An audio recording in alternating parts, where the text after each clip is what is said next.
To the window. To the podcast. I just said that to James before we press record, and I was about to tell James a story, and I was like, "This could possibly be content fodder. Let's go." It's content now. This is canon. Just saying that I still think it's amazing that "To the Window, to the Wall" is one of those songs that really exists in the public consciousness still. Yet, despite it being such a gross song. Not since an unknown figure released a pack of dogs has there been a song that's really captured the public imagination. But do you know how I discovered that song? You were doing a bleep test in a confined space. I don't think. Well, actually, I was about to say I don't know whether teachers would legally be allowed to play that in schools, but the sort of level of protection that kids have had from that sort of media was not quite the same when we were at school. Another sign I'm getting older. No, James, I discovered that song via the PlayStation 2 game Need for Speed Underground.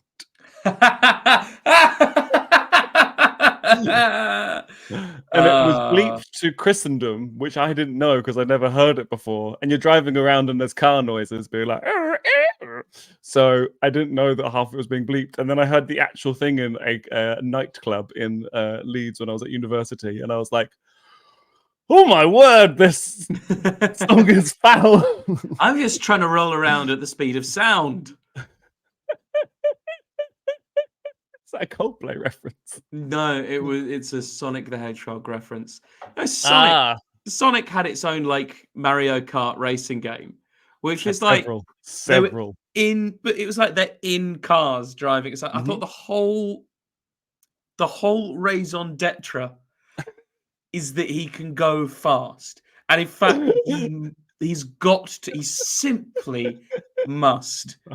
That's the only time that anybody's ever said the phrase raison d'etre about Sonic the Hedgehog. Sonic Adventures 4 raison d'etre. Who's Big the Cat's wife, I think. Yeah, well, there is a Sonic racing game really early on where he just ran about, but then there's a whole line of Sonic the Hedgehog karting games. Did you know what else there is? I was on the Nintendo Switch store the other day. And it was like Nickelodeon Kart 4 or something. Oh, it was definitely up to 3. Because you can't get enough of Tommy Pickles racing SpongeBob SquarePants. If I was Nintendo, I would have just made my one kart racing, known that I've like it's indomitable, and just gone like, yeah, cool. But no, they had to keep pushing and adding different IP. Well, no, that isn't in Mario Kart. It's a completely different game. Yeah, I know, but like, why you killed it? You smashed it out of the park with Mario Kart. Yeah. What other karts are there to tell? Nintendo didn't make it. Some other company did, but they've just got it on the Switch. So in that case, they should sue. There's just more ways for them to make money. Yeah, by suing. Okay. Sue them. I don't like fucking shit out of Tommy Pickles. I don't. Chucky's going to be scared of a fucking lawyer. I don't like litigious James O'Donoghue. Litigious O'Donoghue is in session. Next item. Is this enough? With James O'Donoghue and David Hoare.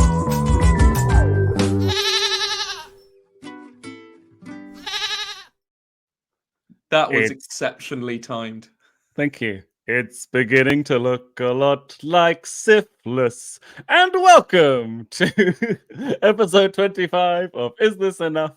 The really brilliant game show that's both brilliant but also excellent. 25 is a square number, not as cool as like 27 or 6.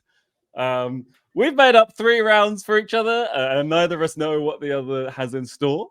Along the way, we'll have some guests and chat and a section where we moisturize because we're dry boys. All is to play for, as there is a prize for the winner and a forfeit for the loser. With me, as ever, is a comedian, actor, painter, and James O'Donoghue impersonator, James O'Donoghue. James, have you been I'm not particularly dry as a person, must be said. I've seen myself under heavy screen lights and on camera. I'm a greasy guy. I'm a greased up goose. I tell you that for free. would you have done well in the 50s? I tell you what, mate. No Brill cream for me. Just No hello. cream, just real cream. Whee! That sounds weird. James, it's Lentil Health Week here. Is this enough? Do you have healthy lentils? Can I tell you a secret? I've never soaked them overnight. I've never soaked them. Fucking. Do you soak your lentils You in your own moisture because you're such a wet person? Oh, come on now. No, I think you're meant to, but I don't live by the rules. I give them a rinse. Give them a swift rinse in case there's Whether any. they need it or not. Just in case there's brick dust in them. But then, boom, in whatever I'm making. Brick dust? I don't know. You could Neither do I. conceivably put brick dust in some red lentils. Do you want to just abandon the podcast and list things that you could put brick dust in for an hour? Lentil flour, paprika. Last time I won, and I received 5 rounds in the largest Weatherspoons in the UK from Werner Herzog.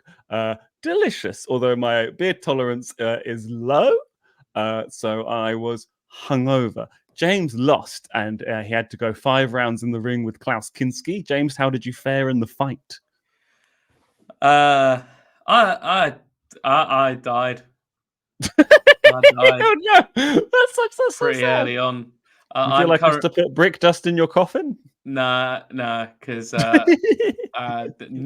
closed casket. It's a mess. So I'm currently being played by Klaus Kinski, and I think we can all agree he's doing an amazing job. Yeah, really good. We hope you'll play along at home, and you can let us know your scores. Please follow us on Facebook, Instagram, Twitter if you still use Twitter, TikTok, YouTube at Is This Enough Pod. James, would you like to know this week's prizes and forfeits? I'm stifling a yawn, so yes, I would, David. Clearly not. James, the winner of this week's Is This Enough will win 4 AA batteries. Yay! More power to you. James, if you lose this week's episode of Is This Enough, we will remove all the AA batteries from your flat. Oh, God. I've got some appliances that will be unhappy. Yeah. Don't we know? James, are you ready to find out if this is enough? As always, David, I think this might just about be enough. Let's see. It's over to me for round 1. Round 1. James, round 1 this week is called Jurassic Knowledge. Are these real Land Before Time sequels?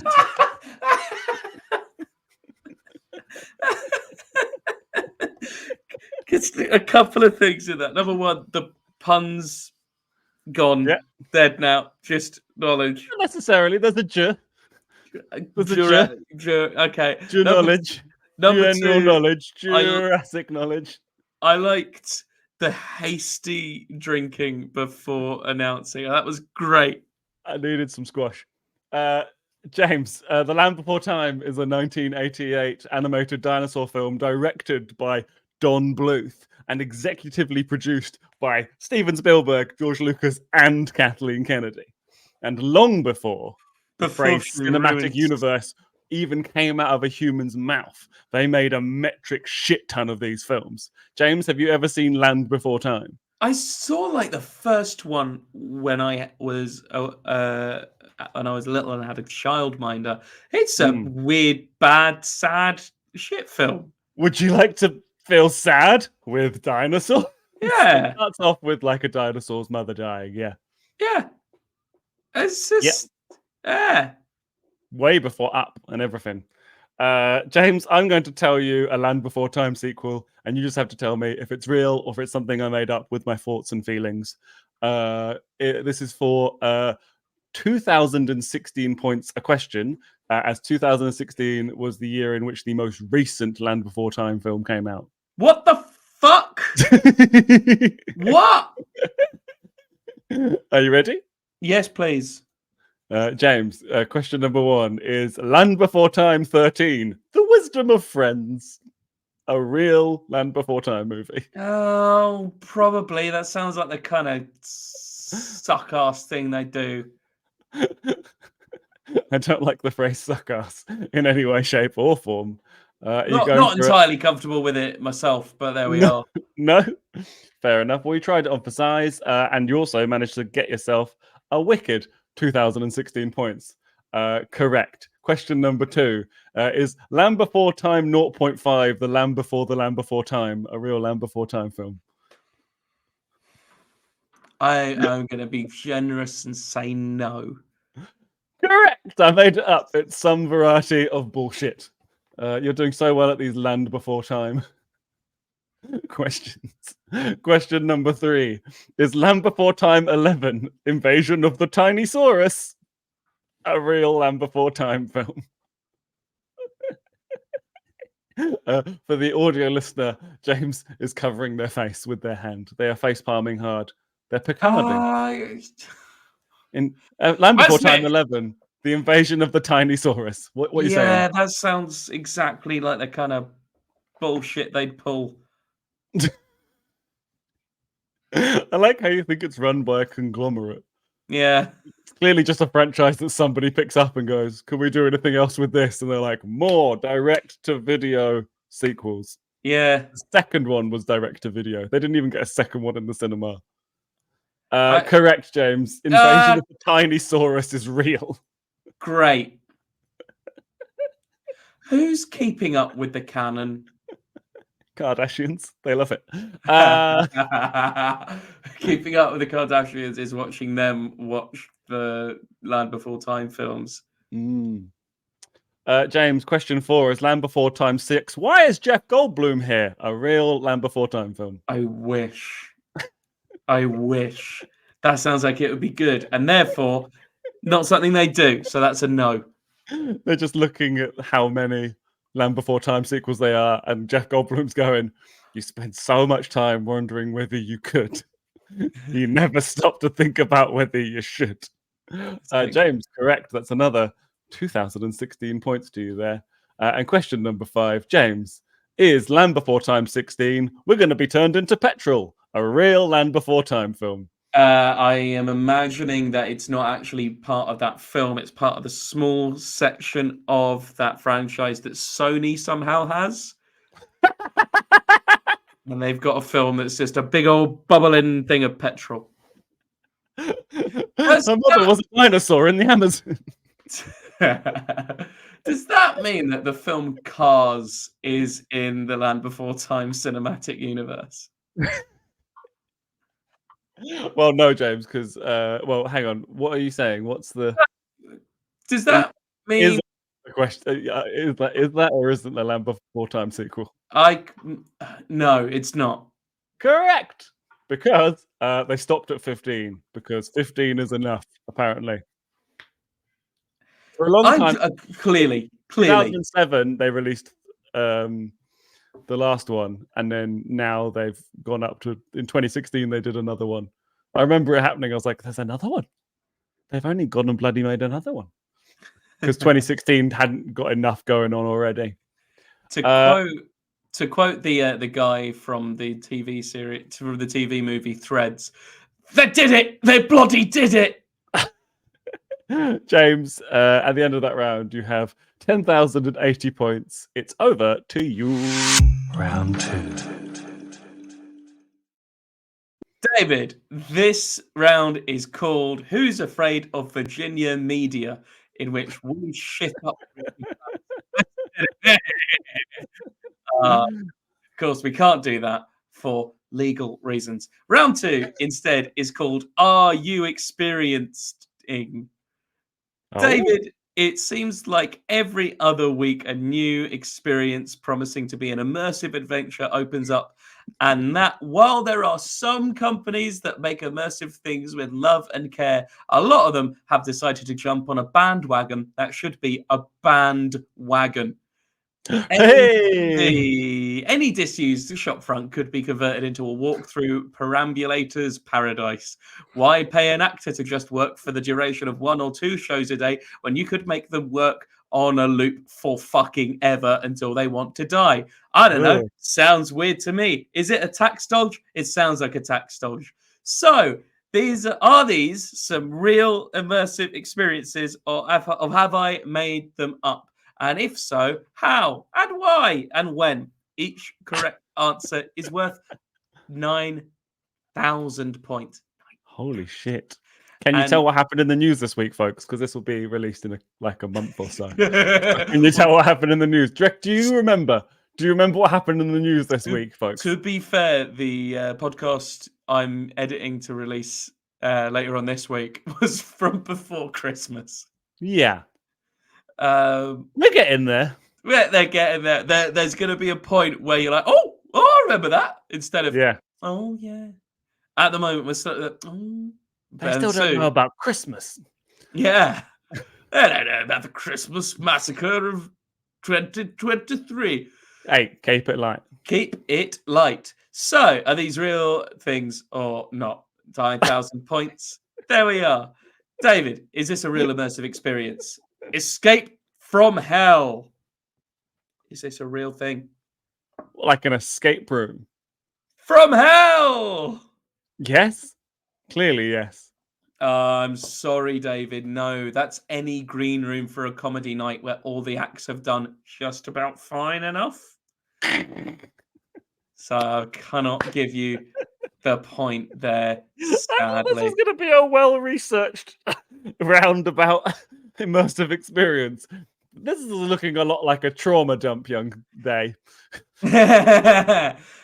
Question 2. The Vincent van Gogh experience. Is this real? Yes, it is, and it looks fucking dog shit. David, I'm going to give you not just 9,000 points. I'm going to give you 18,000 points because, of course, there are 2 Vincent van Gogh experiences. There's the one you can find at Marble Arch that looks dog shit, and there's also taking mushrooms at the National Gallery and getting right up close so you can taste the oils. So, David, you've got 18,000 points, which, as we all know, is over 9,000. We don't condone. We don't condone the use of mushrooms. Apart from in a fine risotto. That's a nice vegan option. Hang on. Why is this a vegan risotto? Instead of just subbing something out for meat for a plant-based thing, you've subbed out cheese. That's quite difficult. Why are you doing this every fucking restaurant? Question 3. The London Dungeons. Yes. Yes, of course, David. The London Dungeons is an immersive experience. The Dungeness Londons. No. I'm sorry, David. That is an immersive experience, which is in Dungeness in Kent and is a walkthrough experience of London. And finally, the London Lung Den. Is that like a smoking room of some description? You just get hotboxed. Is that where the Blazing Squad rehearse? Okay. Whoa. I don't think it's an immersive experience. I'm sorry, David, but there is a butcher over in Putney that would beg to differ. So, David, at the end of that round, you have a whopping 36,000 points. So, Woo-hoo! for round 3, and I think I might know what this one is, it's over to you. Round 3.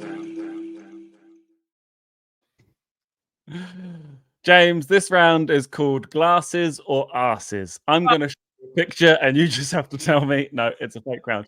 James, round 3 is called How Are You, James? How are you, James? David, I tell you bloody what. This week I've gone from bad to okay. That's all good. What happened was, turns out sometimes having a depression and having a cold feel very similar. And it's only until a cold manifests itself that you could go, this is a cold. Then you could go, it wasn't a depression. There we go. That's all good. Sometimes it could be both. And that's better. It's quite bad. That Anyway, is quite bad. I'm doing all right. There's been stuff in the news this week that has really captured the public imagination that I think it would be quite interesting to talk about. Is that the Wonka experience? The Glasgow Wonka experience, David. Yeah. I've got quite a bit to say about this, so tell me your thoughts. There's been because it's been like people running with it on the internet and TikTok and stuff. Some of the people involved have actually managed to be quite canny and use it as a way of boosting their online portfolio and profile. And I think good on you. Well done. That's exactly what you should do. They could have got out of it. As with all things, the internet has decided that this joke is the joke, and every version of that joke has to be done a million times, to the extent where it's not a joke anymore, and it's just people posting clips from Charlie and the Chocolate Factory going, remember this? And you're like, yes, I do. Yes. It's become a meme. It's not a joke anymore. It's a meme. It's a meme. And as is the case with all memes, it will soon be cringe. Now, I love shit like this. What I usually love is when something like this comes up at Christmas with like a disappointing Christmas winter wonderland kind of thing. There's a really good one that came out during lockdown where it was a drive-through thing that was taking people ages. Children were screaming and crying, and a man dressed as Scrooge was shouting, "Your kids are mutants!" It's good. I've not seen that. Please send that to me. But I feel like with this particular thing, at the moment, the arts are fucked, and there's some events organizers. Loads of events organizers are fucking great. It has to be said, and I'm in awe of the kind of people who've got the brains where they can organize an event. Some of them are chasing a cheap buck, and I feel like this is a bit of an end point to immersive experiences that don't need to be and are a way of fucking actors and performers over, and AI being not what the tech bros say it is. And I don't know, making everyone their own news crew by giving them a camera so they can turn up and go, this is shit, and then it's everywhere. Yeah.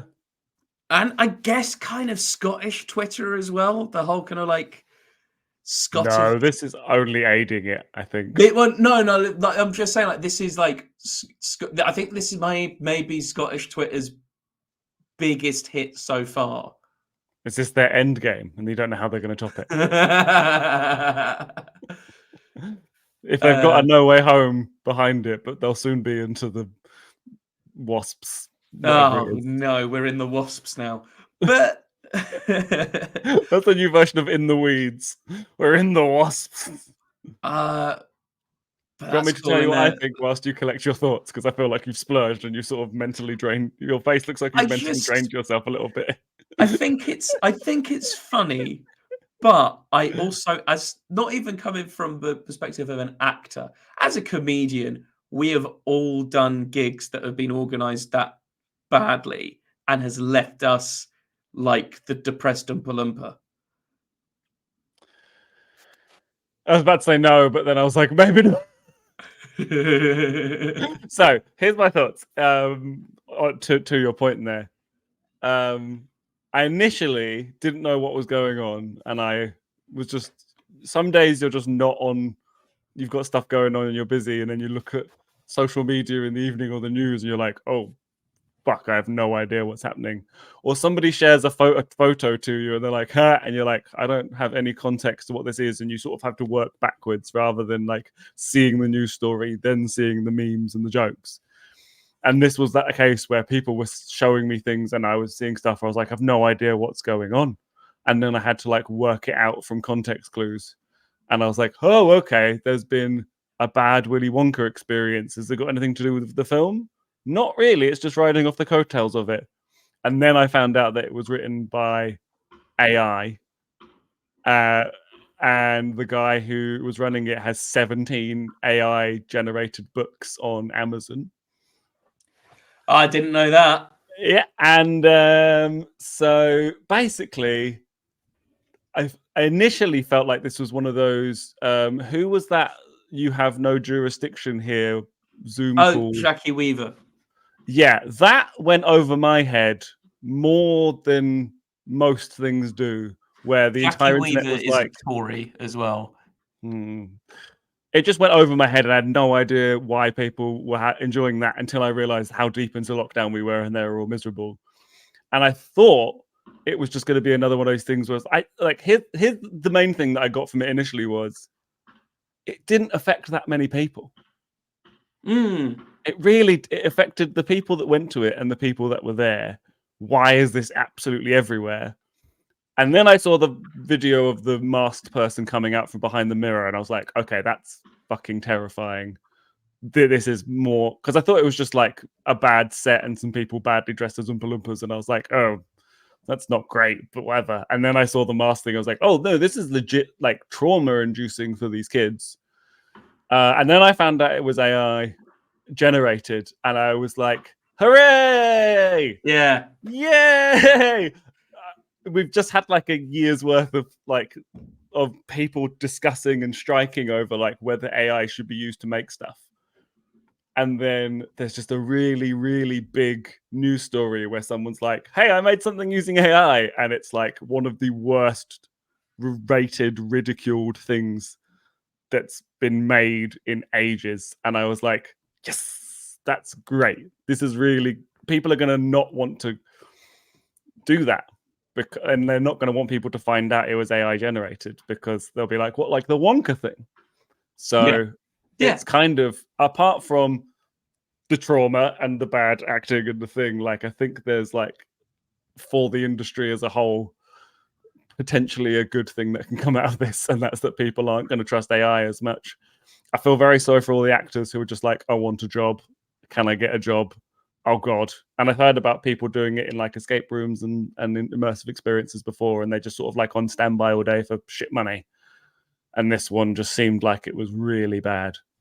But it took me a while to wrap my head around it all. And at the end, I'm like, well, people are finding out that you can't just use AI and creativity is over. Yeah. I think like so sometimes if you go down to the South Bank in London, past the London Eye, there's the old County Hall, which at one point was home to quite a radical local government body here in London, where basically much of London, about 10 years before the NHS, had free at the point of use healthcare because it was quite a radical socialist body, and it remained that way up until the 1980s, when it got closed down. Now that building, which is a gorgeous old building, is now, instead of a radical municipal local government, is now where you can find the London Dungeons, the Sea Life Aquarium, and Shrek's Adventure. And people are baffled every time if I'm doing tour guiding. Wait, London Aquarium was a radical municipal government building. Yeah. And the London Dungeons before it moved. So it moved from London Bridge Station over towards Old County Hall. Where there were no dungeons. Where there were no dungeons. And it's like... Got too much stuff on my face-to-face palm, but hang on. but it's like there's the Shrek's Adventure thing, and it's a fucking Shrek's Adventure, and people go past like, what is this? I said, it's an adventure with Shrek, and they're like, yeah, but why Shrek? Because Shrek is an hot property, but they're partying like it's 1999, and Shrek, it's Shrek's Shrek. about to come out. Shrek's a bit. It was the summer of Shrek. Where were you? The summer of Shrek. Shrek is one of those weird ones where everybody has seen it on the. And they made a bunch of sequels, but I don't know anyone that really holds up with the sequels. But then there's like a fucking musical, and I'm like, who? Yeah, but Who? they went all in while Shrek was a big property, and now Shrek has kind of like ended up as a weird, ironic meme thing when no one earnestly really likes Shrek. A lot of sort of surreal comedians use Shrek as a punchline. Yeah, and there are like Shrek horror games, and like it's an entirely irony poison thing, but you've still got Shrek's Adventure, which is an unironic come and have an adventure with Shrek, and there are loads of fucking actors in there on basically minimum wage contracts who are working for like 8 hours a day going, hey kids, whoa, it's Shrek. Blokey down the road at the Globe Theatre playing Hamlet does not have that kind of insane stage time, because Hamlet is on stage for like a good chunk of the play Hamlet, but not throughout Hamlet. And even if he was, you're doing maximum 2 shows a day. So the maximum you'd probably be doing in terms of stage time is like 5 hours in total. But like, and that's like if you're going unabridged or something. But the poor fuckers who are there going, oh, look, it's Donkey. Also, the guy playing worse. Hamlet has wanted to play Hamlet all of his life, whereas that's the other thing. Yeah, I don't think the person wanted to play Donkey in an old municipal building. I don't even know if Donkey is a character in it. You might hear Donkey, or he might appear on screens, but you're not going to see Donkey. You're going to see people in the Shrek universe.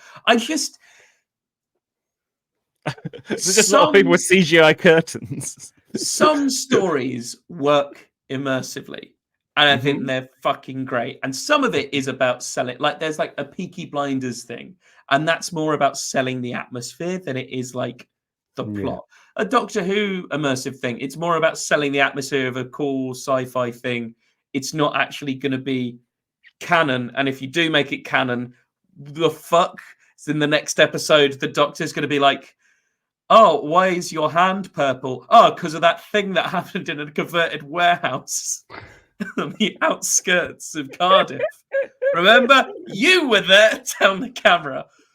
It's immensely frustrating because on the one hand, it is funny and ha ha he he. On the other hand, it's all the annoying shit of the internet getting a bone and running with it, and it's also, as a performer,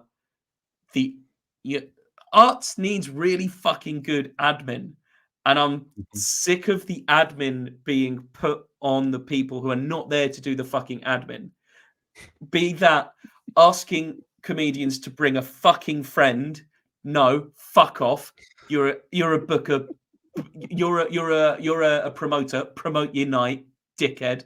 Asking comedians to stick around for the whole night, which is like, usually I'd love to, but as soon as you say that, fuck you.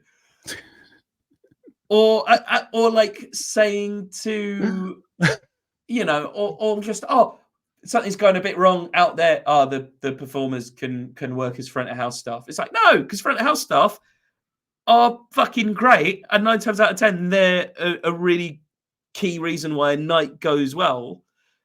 And customer service is fucking difficult, so fuck off. It's just a lot about it. It's just left me really angry. Yeah, and it's very exploitative of people who want to get a job doing acting, and as a result, they end up doing these things because it's sort of in the industry, and they feel like that's a better use of their time than another kind of job, and then they end up being all over the news, being like, "Hey, I've been big in Oompa Loompa, and this is horrendous." I also think it's really funny. John Robertson, every year when the Fringe Guide comes out, goes through the page of all of the comedy and does a bingo card of all of the insert property here, improv, insert property here, Yeah. the musical. And this is an outside of Edinburgh version of that, where it's like, what is a property? Can we do an immersive experience? And it could just be anything. And it's almost like when they were like dredging the barrel in the late noughties, being like, well, that Michael Bay Transformers film did good, so what can we remake now? And you're like, you just don't need to do it. I just, at the end of the day, there's only one person to blame. And here she is. For those audio listeners, James has just put up a picture of his mum. No, I'm joking. James just put a picture of Margaret Thatcher. Thanks, Maggie. Yeah. Thanks very much. Thanks. These days, appreciated. people know the cost of everything and the value of Shrek. I don't know. I am very angry, and the problem is capitalism. But then that's the same how I feel about everything. Everything. Well, James, to commemorate how you feel about this, I'm giving you 2001 points. The year that Shrek came out. Yes, the profit motive. The profit motive works. USA. So at the end of that round, James, it's over to you. Round 4. David, this round is called David. Yep. Continue. What, are we just going to keep slagging off immersive experiences? Fucking thing about Shrek. David, how are you? Well, I've just been to the Shrek experience and had a lovely day out. And boy, are my Shreks tired. Because they've been working 12 hours on 1050. It was fine until I walked into this really weird room where it showed the mechanics of how the dragon and donkey had sex. So, that truly is the unknown. Again, this is going to come out in over. This is going to come out in over a month, and people listening will be baffled. And good, I hope so. Remember the 90s. Remember the Willy Wonka experience. James, I'm pretty good. Since last time we spoke, I was very, very busy, and as a result, I had to have a slow week last week, because since we've last recorded this, the night after we recorded it, I remember turning to you after we stopped the recording, and I was like, I gotta go. I'm off to go see Enter Shikari, which you were like, what year is this? To which I say, I saw all of the lasers. It was so great. I've been very fortunate enough to see Shikari at different stages of their trajectory to where they are now. And I wasn't thinking of going to see their arena show until I saw a video of the first arena show they did on this tour.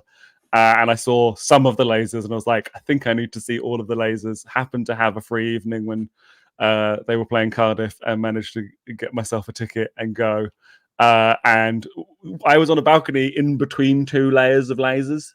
And so it was going over the mosh pit, but I was basically immersed in the lasers. That was an immersive experience I can definitely recommend. And it's just so wonderful to see a band that put so much fucking work in and are truly decent individuals with good messages, get to the stage where they're doing arenas and it's fucking paying off, and it's awesome. So that was lovely. And then the next day I went to see my girlfriend's brother in a Gilbert and Sullivan short operetta. To which and the lasers finished, I walked up to him, and the first thing I said was, pretty good, but not enough lasers. And he was like, we don't have the budget for that. I saw my girlfriend's brother, who is a wonderful singer, a wonderful human being, great cook, lovely, lovely man. He is part of Gilbert and Sullivan Society, and so I've been invited to a few. I've seen 2 full Gilbert and Sullivan shows. I was supposed to see 3, but I was ill, so I was able to see this one, and it was actually the first one they did, and so it was only 45 minutes, and it was fucking well good. It's so nice to That's see. great. Like, it is really fucking silly, and I think there is some stuff from like 100 years ago, over 100 years ago, that people kind of continue with because it's just a name that we're aware of. And Gilbert and Sullivan in places can fall down that sort of thing because there's a lot of questionable stuff because it happened fucking 120 years ago. But there are aspects of it, and the way that this particular cast, who I've seen do a bunch of different shows now, like pulled off this insane courtroom, I'd say drama, but it's more of a farce, where there's a guy who's supposed to be getting married to one lady, but he's going to get married to a different lady instead. And spoilers for whatever this trial, the end is the judge decides that he'll marry the lady that is going to marry the main guy. That's how it ends, and it's really dumb.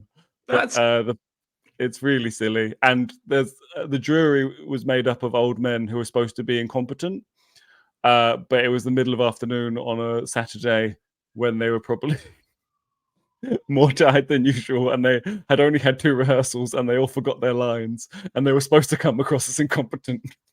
It was amazing. That's good. And then the day after that, I did ran 2 previews for Fern Brady in Bristol, which went great. Just a busy bee. And then I had like a few days of being slightly less busy before I went to London and did a bloody photo shoot with Alexis Dubis, aka Marcel Lucon. So I now have my pet pictures for my Edinburgh show, and I can stop using the one same headshot that I've been using over and over and over and over and over again, including when we were halfway through the shoot and we had a little break and I checked my phone and I'd been tagged in a poster with my old one headshot that I'd had, and I was like, this is why we're here. Yeah. And then after that, I went and stayed at your house and saw you. Did you know that? Oh no. James gave you your first taste of fake bacon. It wasn't the good stuff, I have to say. It wasn't the really. Was there better stuff than that? Because Yeah. it was better than I thought it was going to be. I have strong opinions on meat substitute vegan food, because half the time I'm like, just don't try to make chicken, just have other food, because every single vegan substitute chicken is fucking awful. It's so bad. I think it's like rubbery nonsense. Same with the cheese, just rubbery nonsense. I don't like actual cheese, let alone vegan cheese. I think it's something of like, if you can find something that's analogous to, but is distinct, like seitan tastes else. It tastes like something else other than chicken, but you can treat it like chicken and it's quite good. But I don't know. Occasionally it's like, is this here to be creative, or because I'm a this big actually dumb tasty? I need my treats.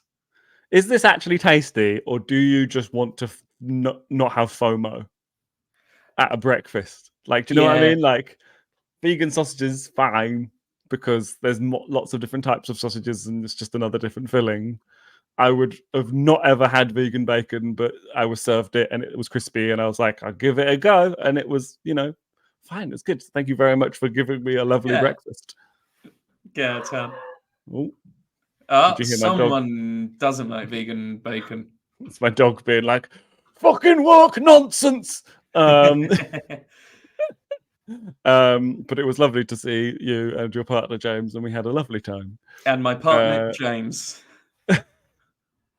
We both opened the door together going, hello! That must have happened at some point in some variety of relationship. And then I went and did a gig in Cornwall 2 days later, in which the middle act did 15 minutes about Trago Mills, the famous shop in Cornwall, Okay. and murdered with it.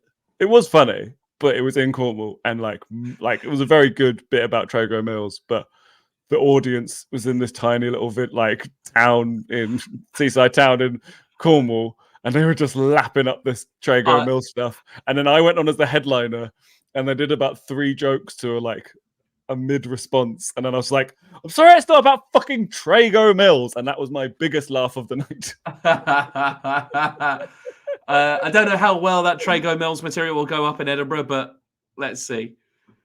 Well, yeah, the person who did it is also an actor. Did very funny, very good show. It was good stuff, but it was just it felt like watching somebody do really good tube material in London. Yeah. And then they go to somewhere outside of London and they're like, "Do you ever notice when you're a fucking Jubilee line?" And people are like, "No, I don't. I've never noticed that."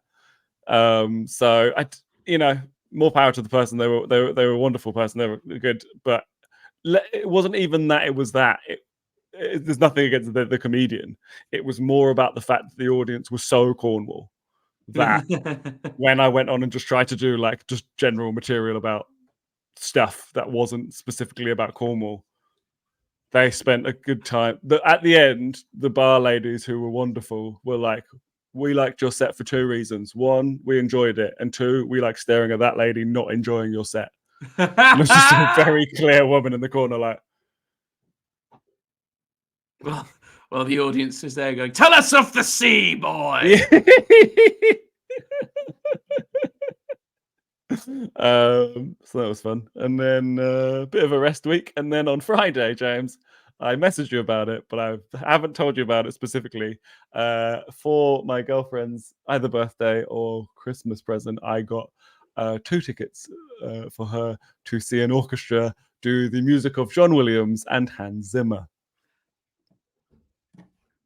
Super Hans himself. Yes. And I jokingly said before we left, it would be funny if we counted every time it went, "Bwam!" And my girlfriend went, "Great, I'll grab my notepad." And she sat and tallied it all, and I nudged her every time it happened.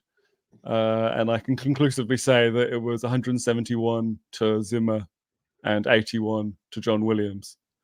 The third, they opened with 2 John Williams pieces. They opened with Superman, which is great. And then the third piece they played, piano intro, but it was Inception. And my girlfriend went, "Oh!" And I nearly fell out. It was like a silent, now completely not racist Bristol Beacon. It's the first time I've been to the Bristol Beacon. Silent Bristol Beacon, enjoying this music, and then my girlfriend going, "Oh!" As if there's going to be a lot of drums, and I had to laugh into my shirt, and nearly fell out of my chair laughing at that.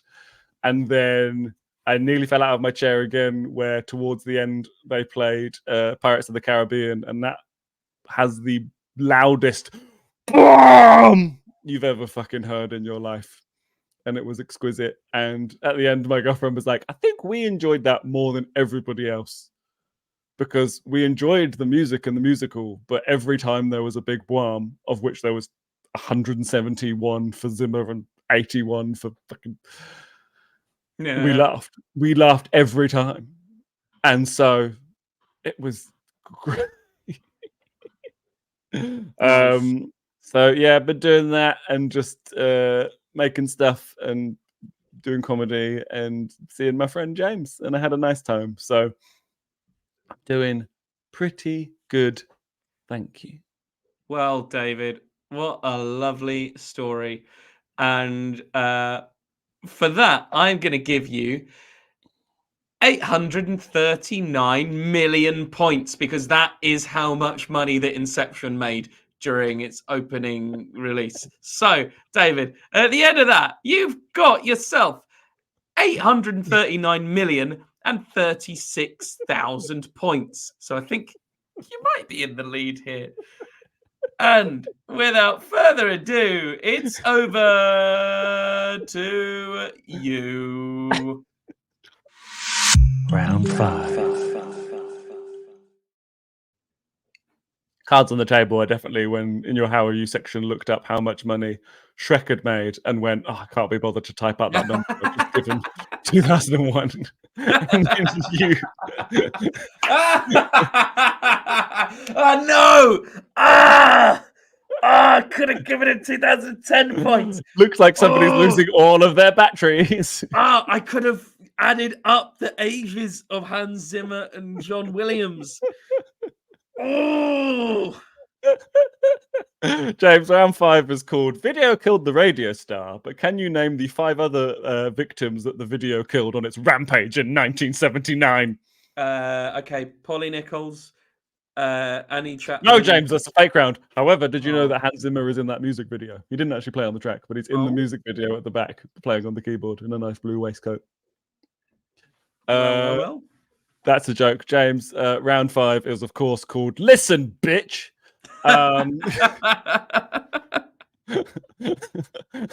Are these things I regularly say to my dog? I've got a young female dog named Nala. She's appeared on the show before. You heard her barking because she hated the woke bacon nonsense. I've not had a dog before. We got our dog in September. It is currently the beginning of March. I started saying things to her regularly that I repeat myself to her a lot. So, James, do you think you can decipher which of these are true things I say to my dog all the time and which aren't? Do you think you can do that? I think I can. Lay them on me. Great. This is for K, 9 points. Oh. And K is equal to the value of? Is K a Roman numeral? Oof. I don't know. Let me look at the end of some old sitcoms from the BBC. Oh, apparently K can mean 1,000, right? 1,000 K, right? I say apparently. I do actually know that, weirdly enough. Apparently this is for 1,009 points a question. I thought which is going to get you nowhere fucking near my score. But I thought M was 1,000. What? No, that's in Roman numerals, but I can't say numerals today. But K is in 1 kilo. 1 K, 1,000. Oh, okay. Yeah. Yeah? How much did you make? 64K. 64,000. It's amazing how that could have just been a sentence, but instead we as people that don't trust ourselves had to decipher what we meant. I know. Terrible. Did you know that Steven Spielberg at the age of 60 got diagnosed as dyslexic? I found that out whilst I was looking up Land Before Time stuff. James, is this something I regularly say to my dog? Are you the cleverest girl? Do I say that to my dog? I hope so, because when I was staying with you a few months back, that's what I overheard you say. So hoping that was to the dog and not to someone out of the window. To the window, to the wall.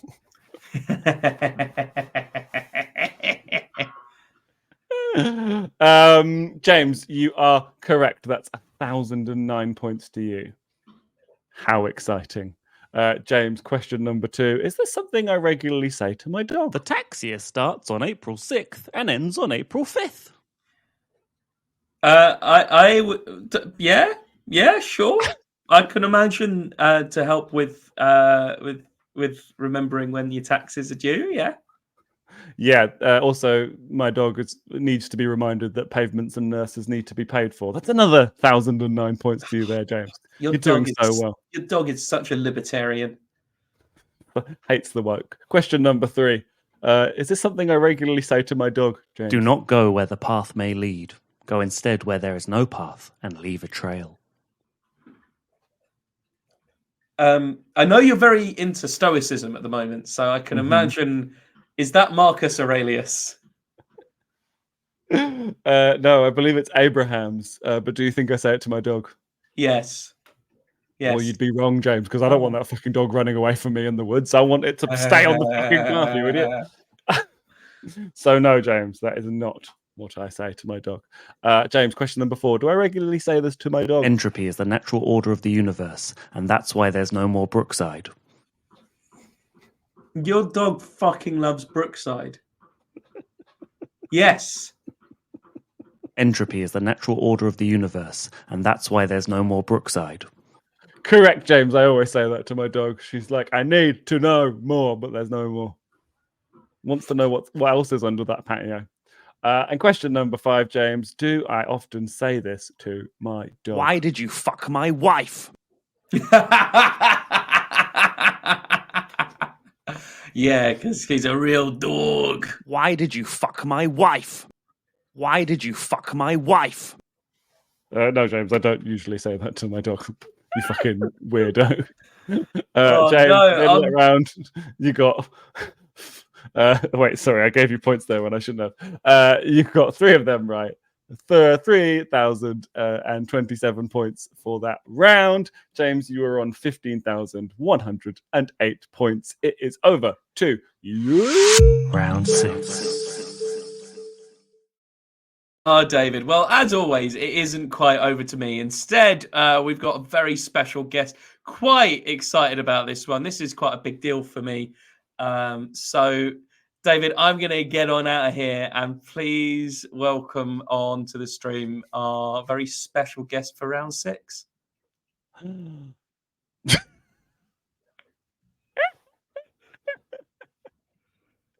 Hello, darlings. It's me, Magneto, from the 20th Century Fox X-Men films, directed by Bryan Singer and Brett Ratner, the Rat, as we called him. I'm a big fan of your podcast, and I always listen to it when fishing for lost treasure in the New River Loop, by which I mean dipping my toes into the canal and enjoying the sensation of attracting 5 shopping trolleys, 3 bicycles, and 1 old lady's hip. I think she was killed by the mob. The thing is, David, not a lot of people know about magnets, and I think it's high time I educate some of you humans about all things magnetic. David, do you know why some things are magnetic and some things aren't? Is it because they're made out of metal and they have certain polarity? Well, not all metals, you see. But that I said 2 things. It's metal No, and they have certain... No.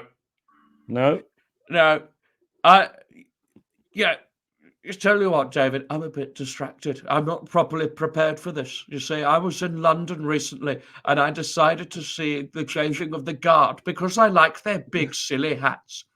And who should drive past me but the king himself? I said hello and he ignored me. So I stopped his brakes and said, "You're a fool, Charles." And then I suppose I did him a favor because one should always check one's brakes, which he should know more than many, according to a former Doctor Who. Shut up, Tom.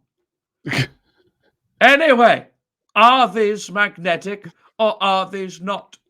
Each of these are worth 1,963 points, the year that X-Men #1 came out. David, is this magnetic? Some metals. Are they magnetic, David? Yes. Yes, David, of course they are. You've got yourself that amount of points, 1963. Very well done. Very good. Well done. David, are these magnetic? Some other metals? No. Correct, David. Well done. Very good. 1963 once more. I'm typing that into the wrong window. Very silly. It's all right, Very Magneto. silly. You're more of an expert on magnets rather than scores. That's fine. David, bread. Bread. It has got iron in it, hasn't it? But is iron magnetic? I'm going to say no, Magneto. No. Then correct. Well done. Of course, bread is not magnetic. And finally, David, your mother's hips. Oh. As far as I'm aware, they've not been replaced with anything metallic. Then, David, why are they so attracted to me?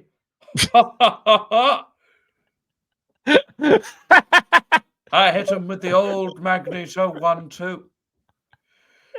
Well, David, I have to say this has been a wonderful round. I have to say it, of course, because I'm required to by 20th Century Fox. But now I'm here. I feel so relaxed. I'm not actually using my powers, which means I have the first time that I've had phone signal since 2019. So just while I'm here, I'm going to quickly check my emails. Oh, it's quite big. Something about a merger with Disney.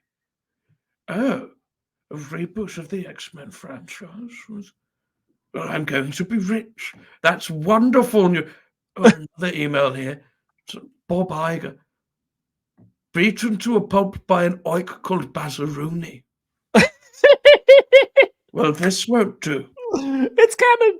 This won't do at all.